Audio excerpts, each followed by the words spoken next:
Thank you to everybody for bringing yourselves in from wherever you are at into this live stream. I love the creative ways that we are finding to do that. Did you notice the family walking behind Susan on our labyrinth while she was doing that prayer? So sweet. And I'm so grateful to know that people are getting on to Unity Grounds and appreciate the beauty there.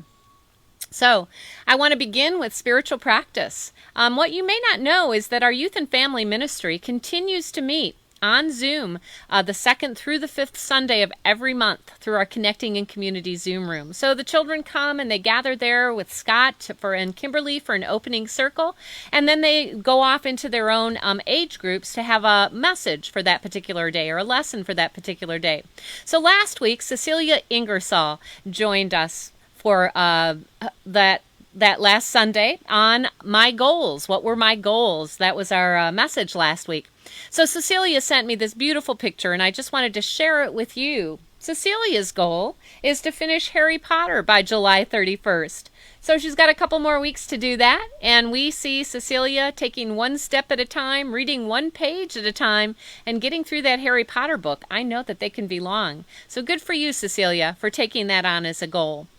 While I didn't receive any spiritual practices from anybody else, I did want to share with you one that is ongoing, and that is our beloved Bonnie Chase, who, along with Jerry, has been bringing us our living room series on Thursday nights. Now, if you've tuned into those living room series, you know that Bonnie has been basing those songs on our 5 principles. And every week she shares her own inspiration, her own wisdom on how she is using those 5 principles to meet this moment in grace. And so I just want to give a shout out to Bonnie, who shows up week after week in that living room series, 7 o'clock on Thursday nights, sharing how she is practicing these ideas with us. So thank you, Bonnie. Thank you, Cecilia. I really appreciate hearing the ways that you are all taking these ideas and living into them. I'm hoping you are inspired by those as well. So, we have the lessons of the turtle. The turtle had an accident all those weeks ago in which he slipped on a loose rock and found himself upside down on his back, which is, of course, not a great place to be as a turtle. So he found out, first of all, from Owl, who came to visit him and share his wisdom with Turtle, that the gift of the accident was the gift of choice. That in any moment of any day, no matter where we find ourselves, even if we find ourselves upside back and off center, we can realize that we have a choice in that moment of how we are going to respond. So the gift of the accident was the gift of choice. There was the gift of the clouds, which was all about finding affirmative truth, using our imagination, seeing it right. There was the gift of the tree, which was about honoring our true purpose, no matter who we are or where we find ourselves in the world. There was the gift of the butterfly who came along and reminded us to be here now in this moment, even if that moment means it is goo, because remember, that caterpillar turns into liquid goo, imaginal cells, before it emerges as that butterfly. And last week, of course, we talked about the gift of the mountain. The gift of the mountain being the gift of choosing a goal or an intention and taking one small step every day to meet that intention. This week, we move on to the gift of friends. I love the quote that starts this chapter. It was an anonymous quote, but I'm going to share it with you. A friend is one who knows you as you are, understands where you've been, accepts who you've become, and still gently invites you to grow. And this truly is the gift of friendship, the gift of community, coming together and encouraging one another to grow. Here's our story. "Well, what do we have here?" asked a familiar voice. Turtle looked up into the faces of 2 other turtles who had made their way down the path to the fresh water. "Oh, am I glad to see you," Turtle exclaimed. "I can't tell you how nice it is to have friends." "Has anyone told you how silly you look?" asked the smaller turtle. "Yes, I've heard that, and I'm sunburned and more than tired of lying on my back.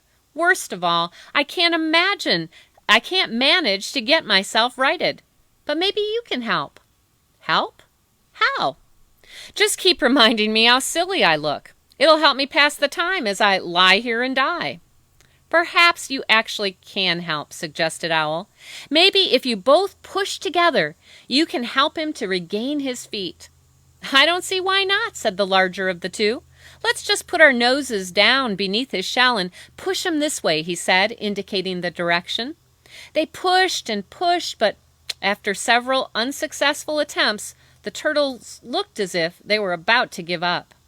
We can't do this alone, one of them said. And then she turned to Turtle. You're going to have to help, you know. After all, it's your life we're saving here. Well, what shall I do? Turtle said. When we push, you dig your feet into the ground and try to pull yourself over. We'll push, you pull. Do you think you can manage that? Let's do it, he agreed. You push, and I'll pull. They strained once again, and this time, amazingly, Turtle rolled over and onto his feet. Wow, said Turtle. I never thought I'd see brown earth again. It's great to be right side up. How do you feel, Turtle? Said Owl. How do I feel? I feel excited and relieved and really alive. More alive than I've ever felt before. I feel invigorated. I'm ready to start a whole new life. There's a lesson here too, counseled Owl. Your friends are a gift to you, and from the gift of friends comes the lesson of energy. Energy? Yes, you feel alive. You feel invigorated and more energetic than ever. Your friends have helped to turn you right side up. They have given you no less than the gift of life. Without friends, we become discouraged and sometimes overwhelmed. But friends help to keep us rightful and hopeful. When our lives are right side up, we maintain energy for living. And what's more, when we find ourselves upside down, our friends are a good support until we can get on our feet again. They help to keep us positive. They help to turn us around if necessary. And some friends choose to emotionally go through difficulties with us. I hope that in some small way, I have been such a friend to you. Oh, you have, Owl, thank you. I do need friends, more than ever. But as you've just learned, continued Owl, our friends can't do it all for us. They can help, but they can't do it alone. The greatest energy comes from our working together with our friends. Together, almost anything is possible. The gift of friends is the lesson of energy. Friends pick us up when we stumble, show us a better direction, if necessary, and encourage us on our way. The gift of friends is the gift of energy. Turtle has finally righted himself up with the gift of those friends. You know, as human beings, we are built to be in relationship with one another. We long for that connection. We long to be in community, to be accepted, to belong somewhere. Science has also shown us that being in relationship, in community, connected with friends, actually supports us in better health, mentally, spiritually, emotionally. It's been shown that if someone is in a place of loneliness, that their immune system decreases. They're much more likely to get sick. They're much more likely to be depressed. So we are built to connect with one another and to avoid that feeling of loneliness. Of course, I'm sure you're all aware of times where you're actually surrounded by lots of people and nonetheless feel lonely. Because it's not just being in the presence of someone, but actually connecting with someone, that we get that energy and that feeling of belonging, feeling of community. So this is what is so very challenging about this particular time. Those of you who tuned in last week know that Daniel Nahmod shared some words about this. He suggested that most of us are not missing going to the shopping malls or doing those kinds of things where we're acquiring stuff, but that most of us through this time, what we are really longing for is that connection of friendship, the connection of a hug, the connection of being together. And so it's one of those things where once you've lost something, you realize how very precious it was for you.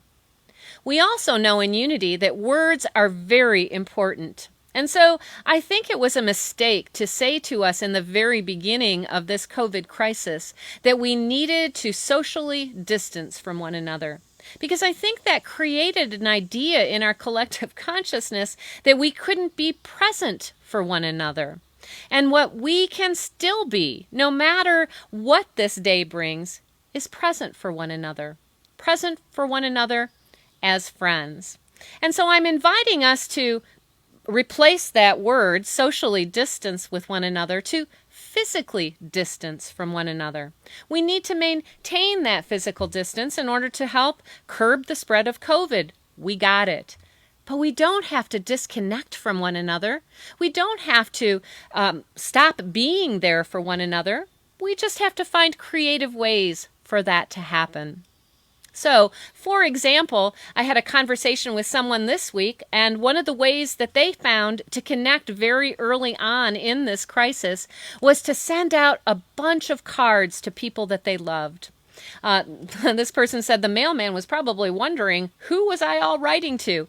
But it was her way of connecting to friends, to family that maybe she couldn't be physically present with, but she could still connect to. Let them know how much they meant to her. Send them a word of encouragement. And so that was a really beautiful way that this person found to make a connection with those, to continue in relationship, to not be socially disconnected, but only physically be apart from one another.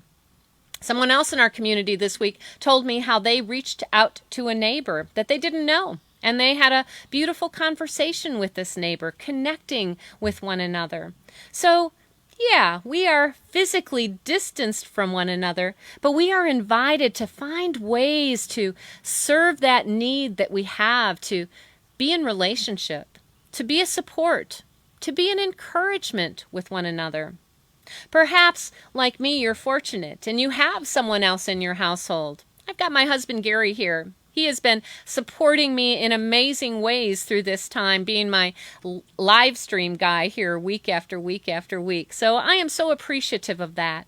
But you know, we also share another aspect of our relationship, and that is that when I get off track, Gary's the first one to remind me to get back on track. He helps me to be accountable to these teachings. Sometimes he'll say to me, what did you talk about on Sunday? As that reminder to me to pause, to stop, and to live into these teachings that I know.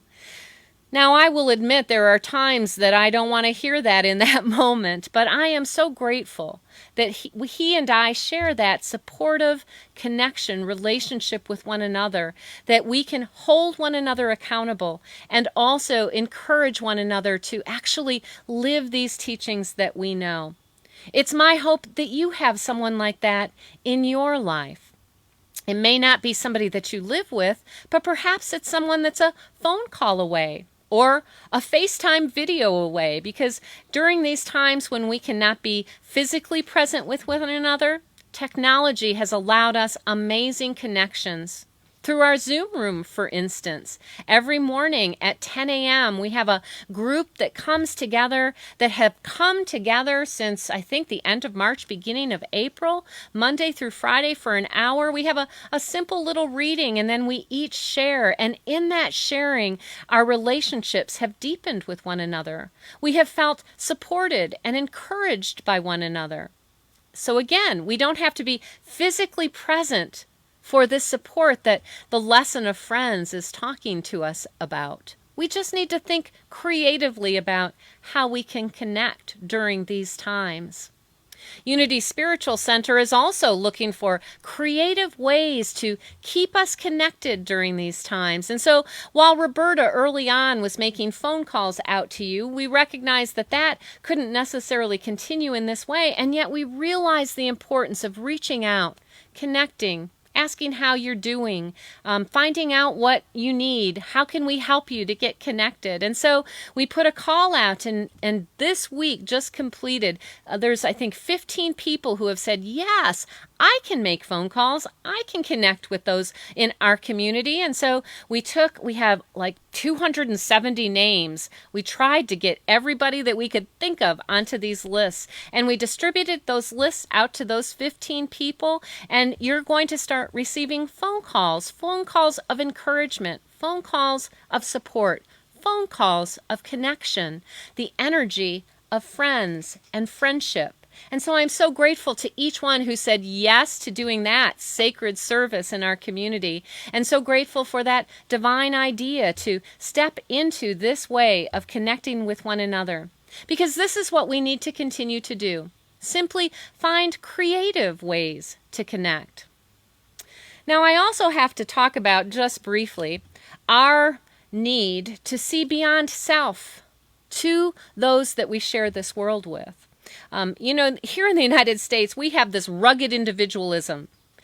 We can do this on our own. We can push through. And the individual is very important in the United States. Different, say, than over in some of the Asian countries where it is all about living relationally with one another. There's a difference in our cultures. And so here in the culture of the United States, we have this idea that we are individuals meeting this life and we need to do this as individuals. And so sometimes I think that kind of gets in our way because we begin to think only about self and what do I need. And so some of that is coming about during these times. We think about what I need and what I want, and we forget to expand our awareness into the others that we are sharing the world with, that we are in relationship with.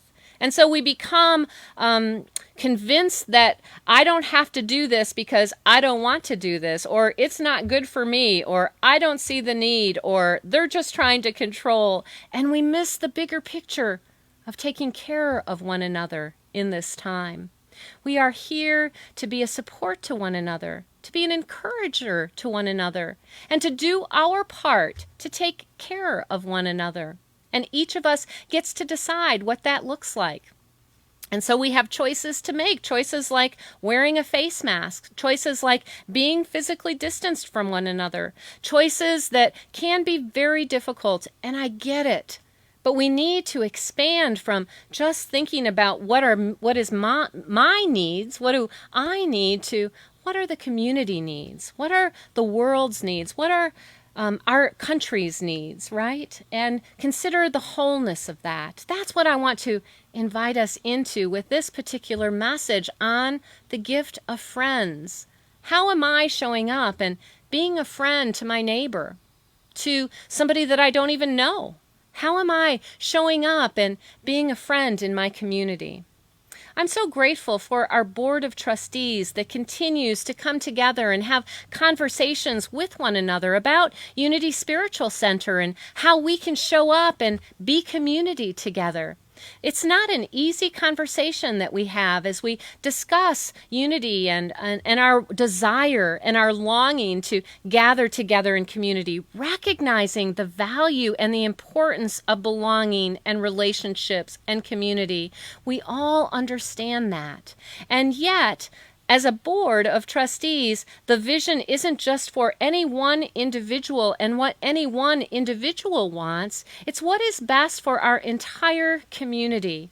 And these are long conversations in which we listen to one another, consider all of the many different aspects, and then come back to making decisions based on the good of the overall community, so that we can continue to go through this time together in creative, unique ways. Because what I know for sure is that here in the midst of this, whether we are still finding ourselves upside down on our back, knocked off center, or whether we've managed to right ourselves on this particular day, what's the most important thing is that we are going through this time together. We are supporting and encouraging one another together. You are not in this alone. You have an entire community behind you, a community that is here to support, encourage, inspire, and hold you accountable. So, how can we take this gift of friendship and live more deeply into it this week? How can you connect with someone at a deeper level this week? Perhaps you do have someone that you could reach out to as that friend, but perhaps you've been hesitating making that phone call, concerned that you don't want to, dump your problems onto them, or concerned that they may have a problem and you don't know how to fix it. There's lots of reasons why we choose not to connect with one another. But what I want to encourage us to do this week is to think about that one person that you have not yet connected to, that you know is a good support system for you. That's going to be our practice this week, to make that connection with someone, to reach out, to share with them, hey, here's what's worked for me this week. Because it's always important to share the things that are working, but we don't have to stop there. We can also go on to say, here's the things that didn't work for me this week. Here's where I was stuck in the goo. Here's where I forgot. And here's the ways that I'm going to do better and different this week. And here's what you can do for me. Now, that can be many different things. You could ask that person, that beloved, to pray for you. You could ask that person to just simply be a listening ear. Let them know, I'm not expecting you to solve my problem. I just need someone to hear me, because that's the gift of relationship.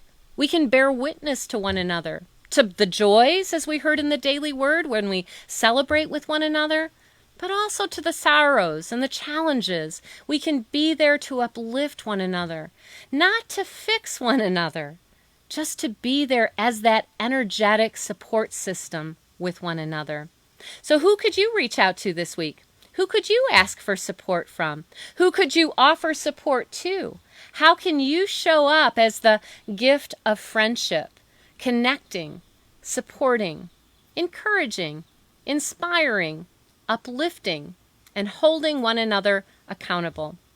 This is what I am inviting you to do and to be this week, taking this gift of friendship and feeling the energy of a healthy, inspired friendship.